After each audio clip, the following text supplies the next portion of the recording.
En esta oportunidad vamos a tener la presentación del doctor Javier Palomino, que es un exalumno de la Escuela Profesional de Física de la UNSAC. Su área de investigación está relacionado con nanomateriales de silicio y carbono. Él obtuvo su bachiller y título por la Universidad San Antonio Abad del Cusco, obtuvo su maestría en física por la Universidad de Puerto Rico Mayagüez e hizo el doctorado en el programa de física y química por la Universidad de Puerto Rico Río Piedras, y actualmente realiza sus trabajos de investigación en la Pontificia Universidad Católica de Puerto Rico en el área de litografía de nanoimpresión. Sin más preámbulos, los dejo con el doctor Javier Palomino con la charla Nanocables de silicio decorados con diamante ultra nanocristalino para aplicaciones en emisiones de electrones. Adelante, Javier. Muchas gracias. Buenos días con todos. Primeramente, para agradecer al comité por haberme invitado a esta actividad tan importante que es el CEFIS 2021 y esperamos que esta actividad tan importante continúe durante los próximos años, ¿no? En esta oportunidad les voy a presentar el trabajo que realicé, uno de los trabajos que realicé durante el doctorado, que trata de la fabricación de nanocables de silicio. Posteriormente fueron cubiertos con diamante ultra nanocristalino. Bien, nuestra presentación contiene una introducción. Vamos a hablar brevemente de algunas propiedades de los nanocables de silicio y un poquito también del diamante, ¿no? Estos materiales son los que vamos a trabajar. También vamos a presentar el procedimiento experimental de la fabricación de los nanocables de silicio y diamante. Vamos a hacer un análisis de los materiales fabricados, sintetizados, y vamos a discutir pues los análisis. Vamos a ver también la aplicación de estos materiales a la emisión de electrones y finalmente tendremos las conclusiones. Bien, entonces empezamos con el silicio. El silicio es los nanocables de silicio Javier, es un material... Javier, disculpe interrumpir, no estás compartiendo tu presentación. O no sé. Oh, perdón. Vamos a, entonces, a compartir la presentación.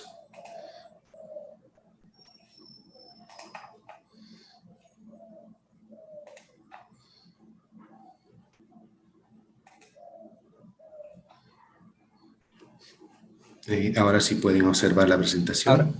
Ahora sí, Javier. Muy bien. Entonces, esto es lo que contiene nuestra presentación, una introducción, la parte experimental, el análisis de los resultados, la aplicación que vamos a ver en emisión de electrones y finalmente las conclusiones. Entonces empecemos con una breve introducción a lo que es el silicio. Básicamente nosotros nos vamos a enfocar en la fabricación de nanocables de silicio. El silicio tiene una estructura cristalina de tipo diamante con enlaces de tipo sp3, ¿no? Enlaces híbridos sp3. Esto es lo que caracteriza al silicio cristalino y también al carbono cristalino, que pues viene siendo el diamante. Así que vamos a sintetizar estos dos materiales, silicio y también diamante, que ambos tienen estructura de diamante. Sabemos que el silicio es bastante abundante, es el segundo elemento más abundante en la corteza terrestre, es un semiconductor con un ancho de banda de 1.2 electronvolts, tiene una temperatura de fusión de 1414 grados centígrados. Bueno, son algunos parámetros que debemos de tener en cuenta al momento de fabricar estos nanocables de silicio. Tiene múltiples aplicaciones, ¿no? Sabemos que el silicio domina la electrónica a nivel mundial. También tiene aplicaciones en dispositivos fotovoltaicos, aplicaciones en sensores, aplicaciones en baterías de ion de litio y también como emisores de electrones. El silicio en las últimas décadas ha tomado mayor importancia porque se ha fabricado nanoestructuras, nanomateriales de silicio, como por ejemplo los nanocables de silicio que vamos a estudiar hoy, nanocolumnas de silicio, nanocorreas, nanopartículas, etcétera, etcétera. Y claro, estos materiales a nivel nano tiene diferentes técnicas para poder fabricarlos, ¿no? Entre las más importantes está este método conocido como el vapor líquido sólido, que es el cual nosotros vamos a utilizar en la fabricación de nuestros nanocables. Hay otra técnica como ablación por láser, evaporación térmica, erosión química, y hay otras técnicas también. Los nanocables de silicio, los cuales vamos a estudiar, tienen pues una geometría bastante particular.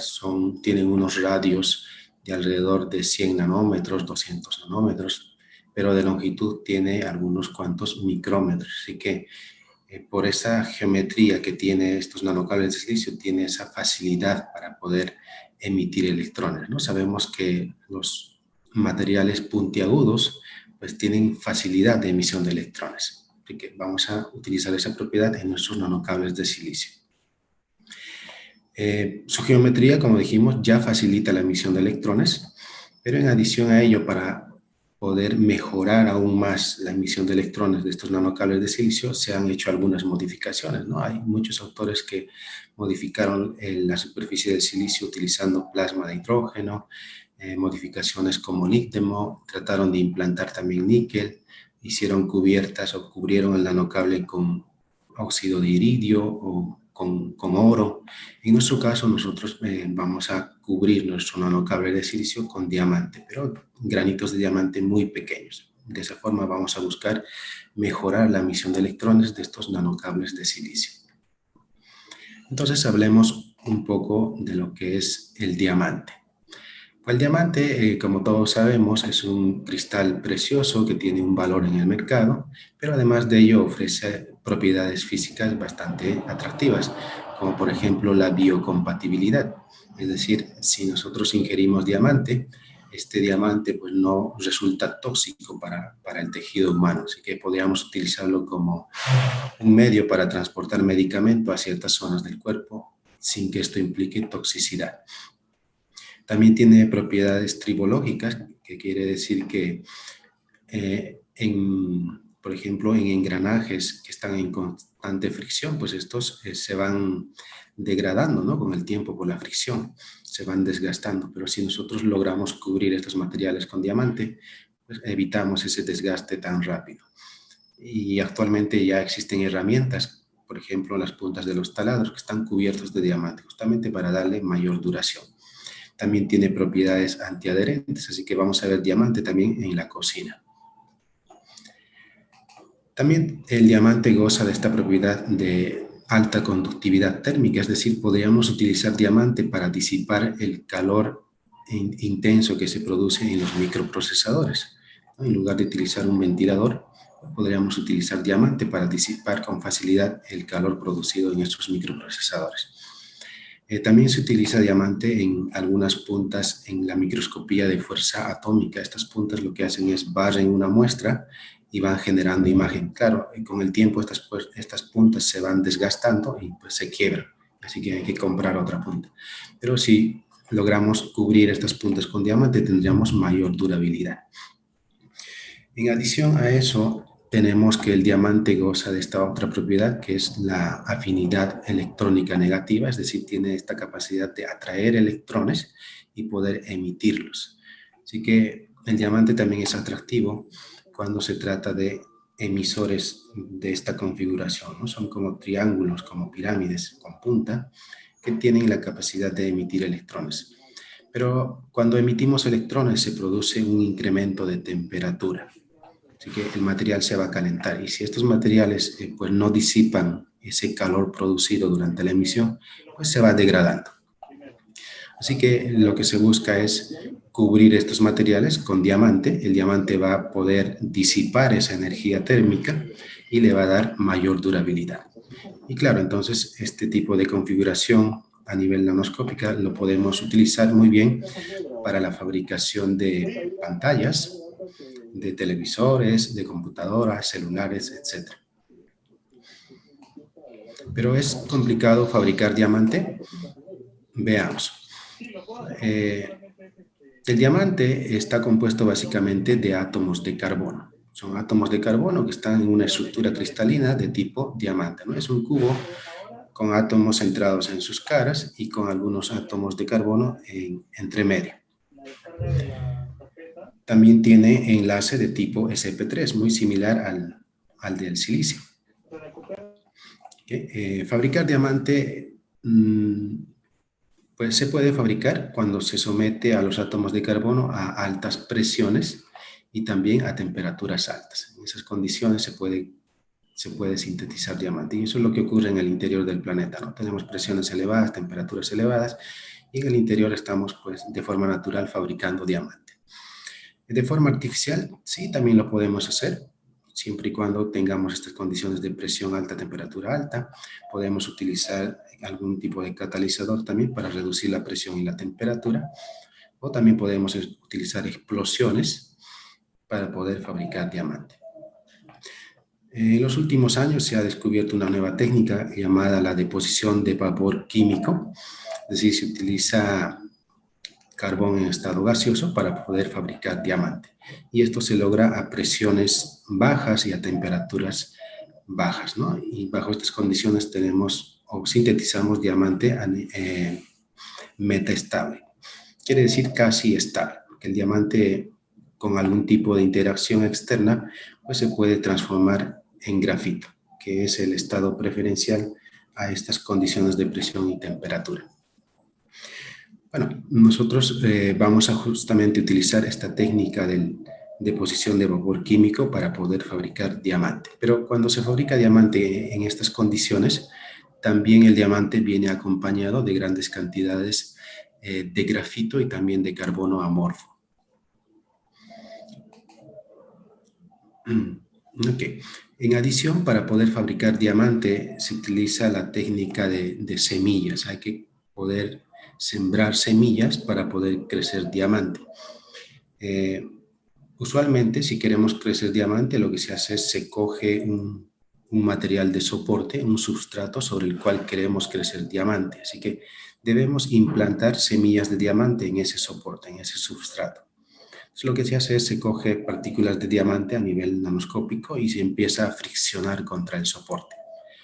De esa forma, algunas partículas de diamante pues quedan incrustadas sobre nuestro soporte. Y sobre eso pues empieza a crecer el diamante. Así que necesitamos semillas de diamante para poder crecer. Pero esta técnica es de alguna forma un poco fuerte, ¿no? Por ejemplo, si queremos crecer diamante sobre nuestros nanocables de silicio y si lo friccionamos contra el diamante, pues vamos a quebrar nuestros nanocables de silicio.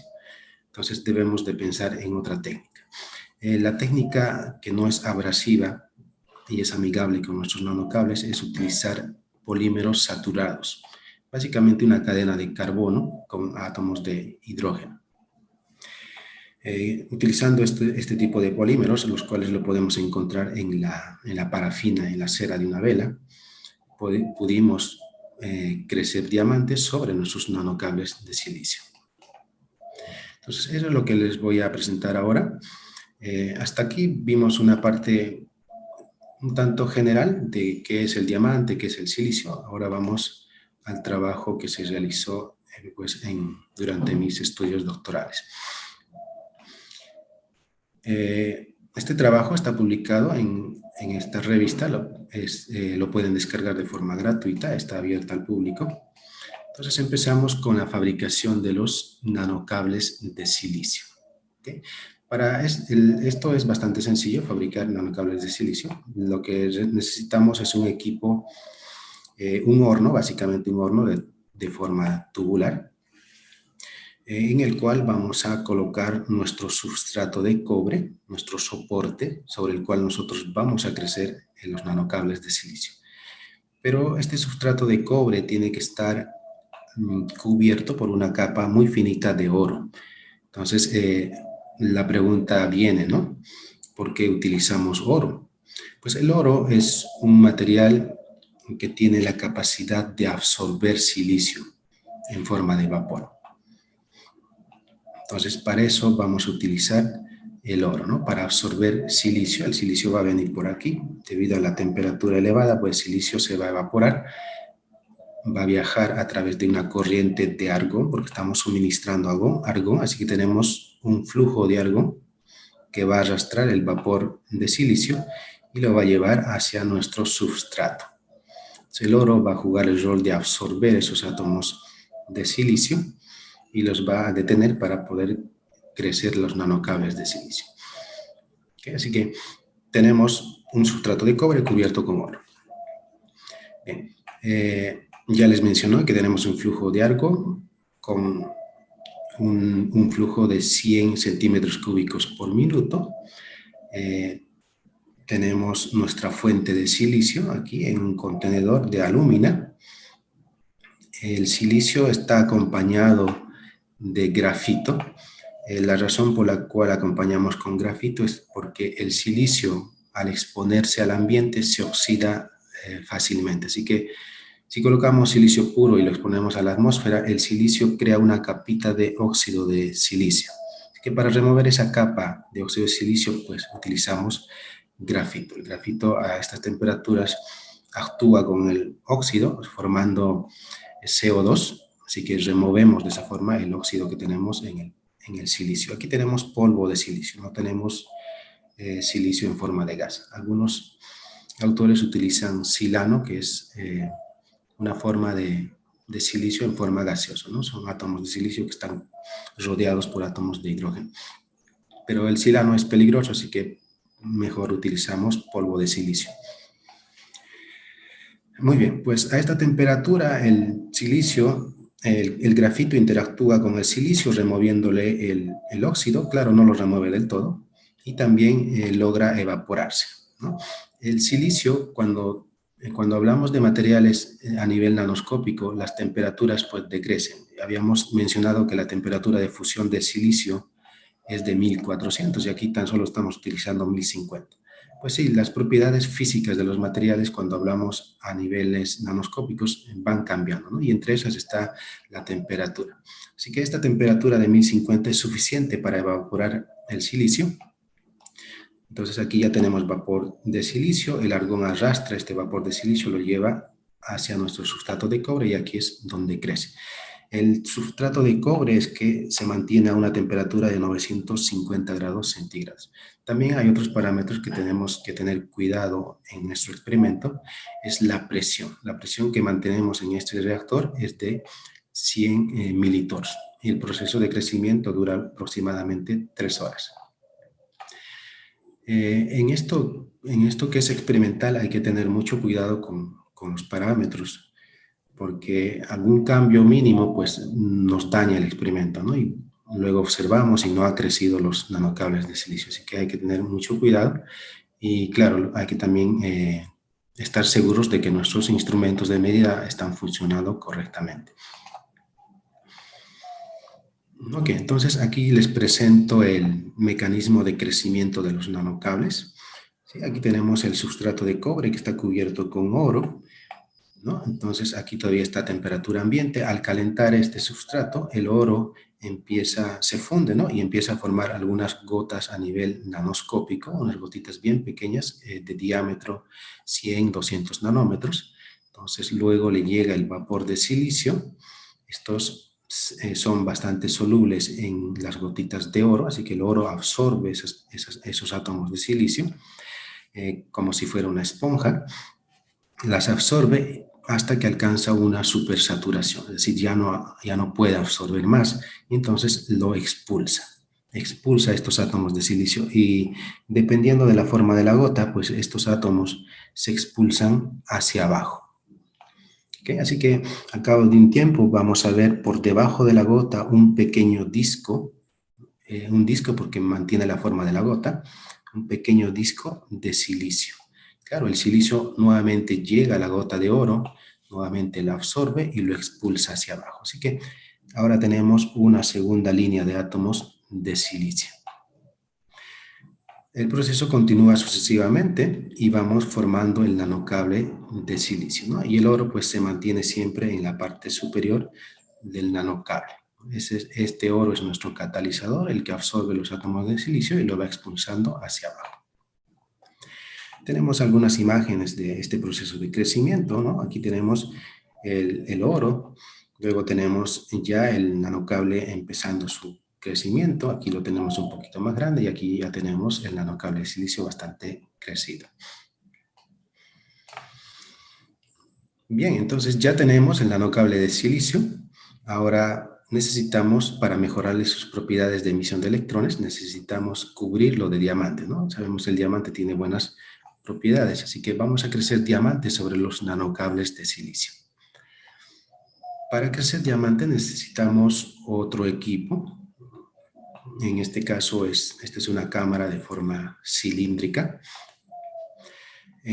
Pues dentro de nuestra cámara vamos a colocar el sustrato que ya contiene los nanocables de silicio, pero antes vamos a cubrir nuestros nanocables de silicio con polímero, ¿no? con Javier, parafina de... disculpen, ¿Sí? 5 minutos más, Javier. Ok. Entonces vamos a cubrir nuestros nanocables de silicio con parafina, como muestra aquí esta imagen. Recuerden que la parafina lo vamos a utilizar como semillas de diamante. Ok. Entonces, en nuestro equipo también tenemos un filamento que va a estar a alta temperatura, 2400 grados centígrados, y el sustrato vamos a mantenerlo a una temperatura de 500 grados centígrados. ¿Para qué utilizamos un filamento? Vamos a dejar ingresar por esta válvula metano. El metano es nuestra fuente de carbono, ¿no? Contiene carbono, así que el metano va a incrementar el tamaño del diamante. Se utiliza metano en una proporción de 3.3% e hidrógeno 99.7%. ¿Por qué utilizamos hidrógeno? El hidrógeno nos sirve para remover el carbono amorfo excesivo que se va formando al crecer el diamante. Entonces vamos a avanzar un poquito y vamos a explicar el proceso de crecimiento del diamante. Bien, aquí tenemos el nanocable cubierto con parafina.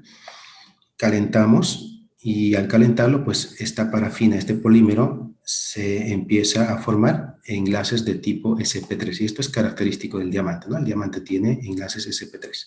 Entonces, este polímero, a cabo de un tiempo, empieza a crecer, empieza a formar los cristales pequeños. Estos cristales pues van a formar, dado que tienen enlaces sp3, forman la semilla de diamante.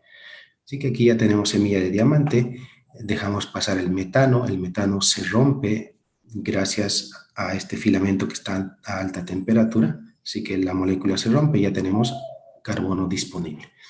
El carbono disponible se acerca a las semillas de diamante, entonces empieza a crecer más y más los granitos de diamante. Y al final pues tenemos el silicio cubierto de diamante.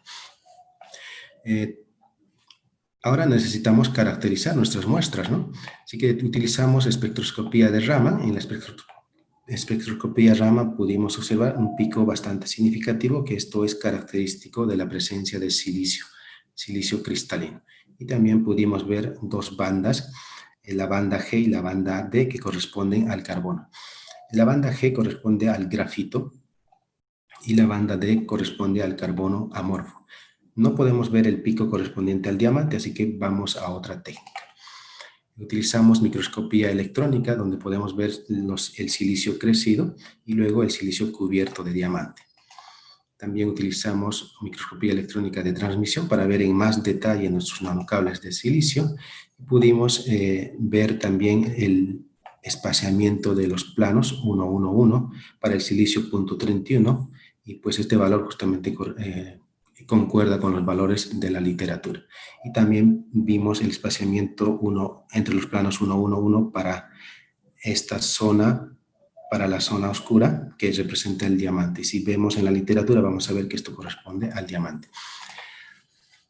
Utilizamos también otras técnicas para corroborar la presencia del diamante, como por ejemplo el ELS, Electron Energy Loss Spectroscopy, otras técnicas también para determinar la composición elemental de nuestros nanocables. Vemos que tenemos presencia de carbono, presencia de silicio, también hay presencia de oxígeno. Claro, el silicio se oxida con facilidad en la atmósfera. También tenemos presencia de oro, ¿no?, en la punta del nanocable. Y finalmente vimos la aplicación de nuestros materiales, ¿no? aquí lo que hicimos es electron field emission para ver la capacidad de emitir los electrones. Aquí tenemos ya nuestra muestra con los nanocables de silicio cubierto con diamante. Aplicamos una diferencia de potencial entre estos dos, entre el cátodo y el ánodo. Eso hace que se forme un campo eléctrico. Entonces, los electrones de la muestra pues, logran vencer la barrera de potencial del vacío y pueden saltar hacia el ánodo. Y claro, entonces vamos a medir corriente en función del campo eléctrico que estamos aplicando. Y obtenemos esta gráfica, ¿no? En esta gráfica podemos ver los nanocables de silicio puros que empieza a emitir electrones en un campo de 4.3. Pero el silicio cubierto con diamante emite antes en 3.74. También podemos observar que el silicio puro se satura más o menos en 0.1 miliamperios por centímetro cuadrado de corriente. Esa es la máxima densidad de corriente que nos ofrece el silicio puro. En cambio, el silicio cubierto con diamante nos ofrece 2 miliamperios por centímetro cuadrado. Es decir, hemos mejorado la capacidad de emisión de electrones de nuestro material. En adición, también se utilizó la ecuación de Fowler-Norham para poder determinar cómo está ocurriendo el proceso de emisión. Entonces, vemos en esta primera gráfica una línea recta, ¿no? Y esto corresponde pues a nuestro silicio puro. Entonces, lo que queremos mostrar aquí es que el silicio tiene una zona de emisión y corresponde básicamente a la emisión de electrones por el silicio. En cambio, el silicio cubierto con diamante muestra dos regiones de emisión. Esta zona corresponde a la emisión gracias a la presencia del grafito que rodea a los granitos de diamante, y esta otra zona de emisión representa la emisión directamente del silicio. Así que en conclusión, nosotros logramos fabricar nanocables de silicio cubiertos con diamante utilizando la técnica de la deposición de vapor químico.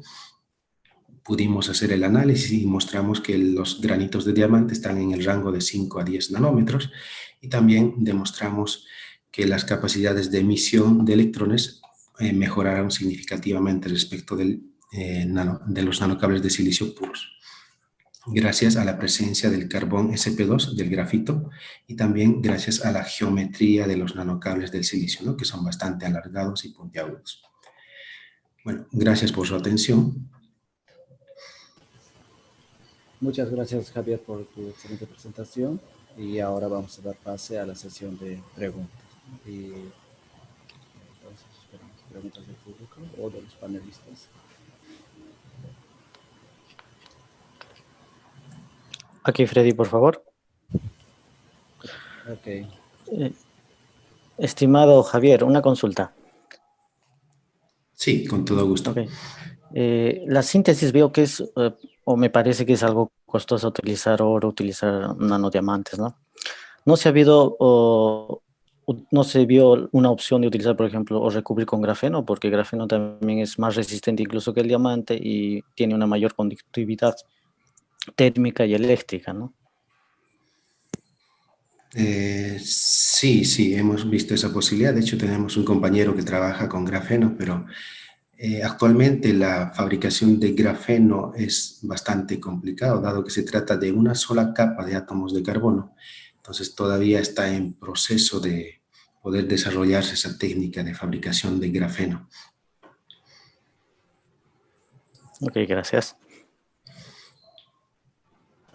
Aló. ¿Puedo hacer la pregunta? Sí, profesor. Buenos días. Estaba viendo tu presentación encima del crecimiento de nanofíos de silicio. Claro, es un proceso altamente costoso y exige mucha infraestructura, ¿no? Es correcto. Las estructuras que mostraste están desorganizadas y normalmente no están en estructuras verticales. Entonces, eso desfavorece a emisión de electrones. Ya existen tecnologías utilizando silicio, MOS y CMOS, donde se puede crecer columnas de silicio organizadas y verticales, de tal forma que puedan ser aplicadas, por ejemplo, en en pantallas, etc. Y son más baratas, porque se puede hacer a través de técnicas de corrosión.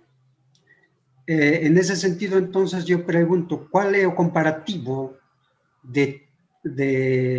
do campo de emisión de tus estructuras que están totalmente desorganizadas y no verticales, comparadas con esos dispositivos que ya existen AT comerciales para comprar para emisión de campo? Sí, efectivamente, los nanocables que estamos presentando están como espaguetis, ¿no? Desordenados. Y obviamente eso le quita capacidad de emisión a estos nanocables de silicio. La fabricación de los nanocables verticalmente alineados justamente está en proceso. Estamos tratando de utilizar la técnica de nanoimprint lithography, nanoimpresión por litografía, para justamente poder crear patrones ordenados en la base de los nanocables. Entonces, si logramos crear esos patrones, pues los nanocables entendemos que deben de crecer organizados y verticales, y eso mejoraría la capacidad de emisión. Es cierto, en el mercado existen ya algunos productos verticalmente alineados, como muestra aquí la imagen, pero no son tampoco muy económicos, hay que comprarlos. Por otro lado, no podemos manipular porque ya tienen tamaño definido, formas definidas. Nosotros, a través de la nanoimprint lithography, pues, pretendemos crear este tipo de estructuras organizadas. Pero claro, eso está en proceso aún. El costo de la fabricación de estos nanocables, diría que no es muy costoso. Claro, aquí tenemos oro. No es que se utilice oro en cantidad, son 100, 200 nanómetros de oro. El silicio también es bastante económico. Básicamente lo que más cuesta aquí pues, es alcanzar la temperatura de 1050 grados centígrados en este proceso, ¿no? Claro, existen ya a nivel comercial, a nivel de industria, hornos mucho más grandes para poder fabricar estructuras en mayores cantidades, ¿no? Y pues con eso también se aminoran los costos. Ustedes abordaron esa estrategia de crecimiento de esos nanofíos de silicio, más existe otra estrategia, ¿no? Crecer nanofíos verticales, donde se utiliza, en vez de, ya se comienza como sustrato de silicio en orientación se colocan los clústeres de oro en esa superficie y se alimenta con silana en fornos de alta temperatura, de tal forma que el nanofío de silicio comienza a crecer verticalmente. Ambas, claro, precisan mucha infraestructura, ¿no? La infraestructura de horno, etc., es muy elevada. Aquí en el grupo en Sao Paulo nosotros conseguimos crecer nanofíos de silicio utilizando procesos electroquímicos. Entonces tenemos un trabajo con Danilo, que es un cusqueño que es profesor ahora en un instituto, en una universidad federal, que publicó algunos artículos encima de esas estructuras, de crecimiento de esas estructuras a precio muy barato. Ok, sí, entiendo perfectamente. Claro, las técnicas químicas, el chemical etching es mucho más económico, ¿no? También mencionaste el Então, silano. a pergunta era o comparativo do processo utilizando silana. Porque ahí tú consigues nanofíos verticales. Sí, el hecho de que se crean nanocables, nanofibras verticales es por el patrón de oro que se coloca al principio. Debemos tener un patrón ordenado y ahí está la dificultad, ¿no? Crear un patrón de oro, las gotitas de oro. Oro no sería un catalizador só. Quien define cómo va a ser el crecimiento del sustrato del silicio tendría que ser en orientación 1-1. Ahí yo te pregunto, ¿ustedes hicieron rayos X de los nanofilos? ¿Cuál es la orientación de esa estructura en relación a la longitud? No se hizo rayos X. lo que define también el crecimiento vertical de los nanocables no solamente es la dirección de los planos de la estructura cristalina, sino también las gotas. Si estas gotas de oro están organizadas, pues promueve el crecimiento vertical de los nanocables. Por otro lado, el silano es un elemento altamente tóxico, es bastante costoso, es peligroso en el sentido de que es bastante explosivo y no se siente. Si tuviéramos algún tipo de fuga, no vamos a poder detectar el silano. Así que podríamos intoxicarnos y terminar muertos dentro del laboratorio. Propusimos el uso del silano, pero pues los encargados dijeron que no podemos usar silano por los peligros que representa. Muchas Bom, gracias. obrigado. Muchas gracias por las preguntas y muchas gracias, Javier, por tu presentación.